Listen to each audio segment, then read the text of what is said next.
बहू, तेरे घर में बुजुर्ग आया है, न दुआ न सलाम, ये कहाँ के संस्कार हैं? आप ये संस्कार अपने खचेड़ू को जाके सिखाइए, मुझे सिखाने की जरूरत नहीं है। अरे क्या बात है, तू इतने गुस्से में क्यों है? क्या खचेड़ू से तेरा झगड़ा हो गया? आप हमेशा मेरे कैरेक्टर के पीछे पड़े रहते हैं ना, कि मैं ऐसी हूँ, मैं वैसी हूँ, मुझ में ये कमी है, मुझ में वो कमी है। कभी आपने अपने भतीजे के गिरेबान में झांक कर देखा है कि उसका कैरेक्टर कैसा है? अरे उसका क्या, हमारे तो पूरे खानदान का ही कैरेक्टर नहीं है।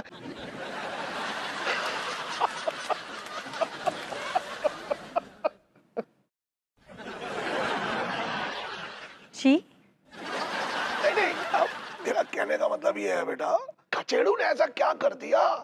क्या किसी औरत के चक्कर में फंस गया है? देख, अगर किसी औरत के चक्कर में फंस भी गया है तो उसका कोई दोष नहीं है। ये तो हमारे खानदान की जो है पुरानी परंपरा है, दादा परदादाओं के जमाने से चली आ रही है।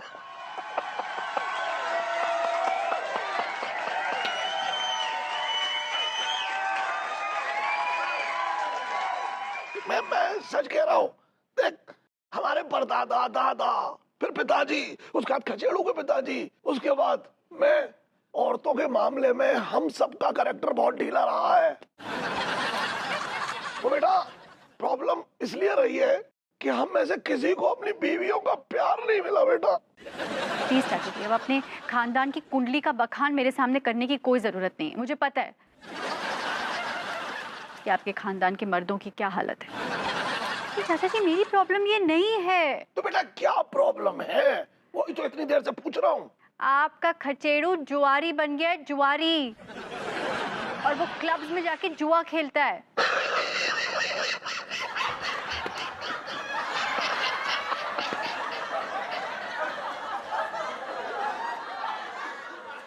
क्या खचेड़ू जुआरी बन गया है? जी, अब क्या अंग्रेजी में बताऊं? He is a gambler, gambler. अरे कैसे हो सकता है? वो तो मुझसे हमेशा जुए में हार जाता था। क्या? इसका मतलब आप भी जुआ खेलते हैं? हे भगवान, इसका मतलब विभू को ये महान गुण भी विरासत में मिला है। अरे नहीं बेटा, हमारे खानदान में कोई जुआरी नहीं है। बस हम तो होली दिवाली बस ऐसी चार चार हाथ खेल लेते हैं। लेकिन मैं तो उसे अक्सर जुए में हरा देता था। लेकिन आप विभू बड़े बड़े प्रोफेशनल जुआरियों को हरा रहा है। ये तो अच्छी बात है। जी?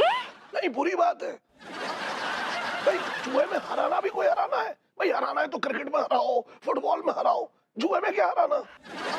देखो तू टेंशन मत ले, मैं आ गया हूँ। आप तो हमेशा ही आते हैं और हर बार मेरे पीछे हाथ धोकर पड़ जाते हैं। अरे इस बार मैं खुद खचेड़ू के गुर्दे छीलूंगा और उसके क्लब को ना ताश के पत्तों की तरह बिखेर दूंगा। तो क्लब को ताश के पत्तों की तरह बिखेरने की कोई जरूरत नहीं है चाचा जी। आप जाकर अपने भतीजे को उस जुए के दलदल से निकालिए। तू टेंशन मत ले, उसकी इस बुरी आदत को ऐसे चुटकियों में खत्म कर दूंगा बस। दिया, हमरे तो हाथ पैर ही ठंडे पड़ गए जब से सुने कि लड्डू की भैया जुआरी हो गए। क्या करेंगे अब? भाभी माँ, अभी आपको फिक्र करने की कोई जरूरत नहीं है, अम्मा आ गई है। अभी वही भैया को लाइन पे लाएगी। क्या बात करें, अम्मा जी आ गई?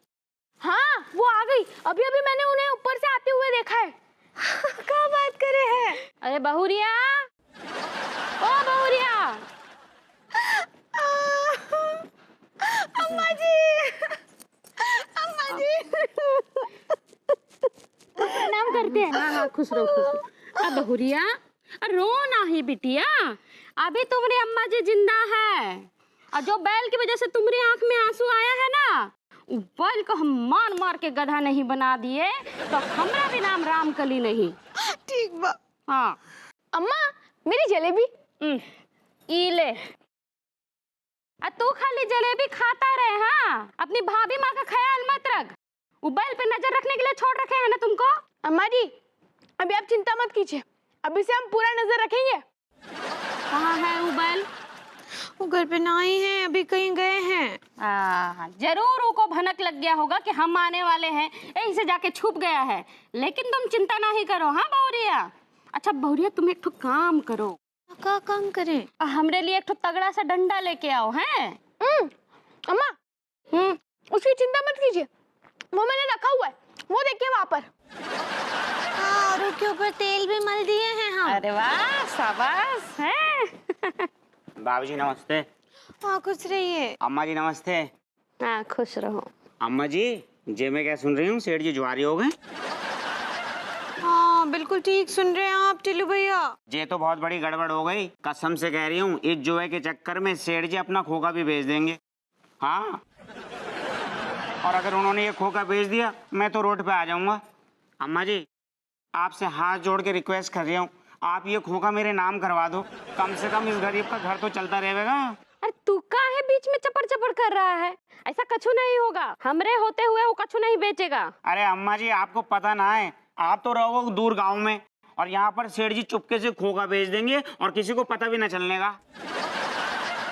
अरे हम कह रहे हैं ना, ऐसा कछु नहीं होगा। ओ मान जा भैंस, कर दे मेरे नाम से खोखा। अम्मा, टिल्लू भैया मन ही मन में आपको भैंस बोल रहे हैं।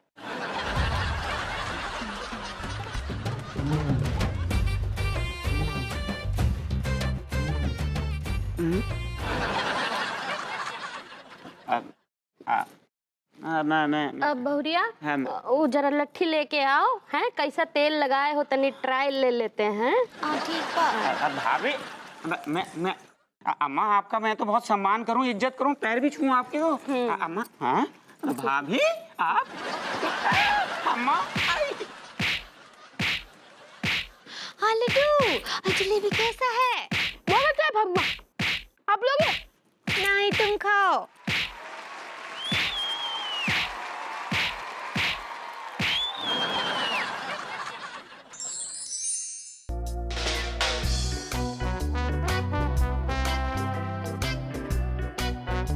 मैडम चलो, इजाजत।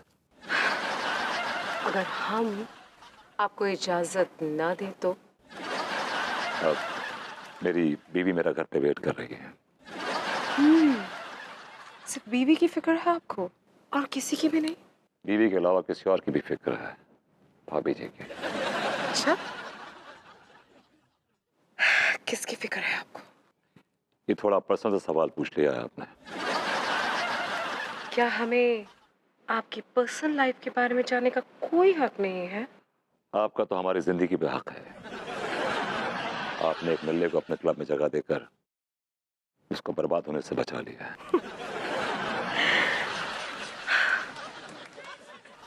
आपकी जगह सिर्फ क्लब में नहीं, कहीं और भी है। कहीं और से मतलब? बेडरूम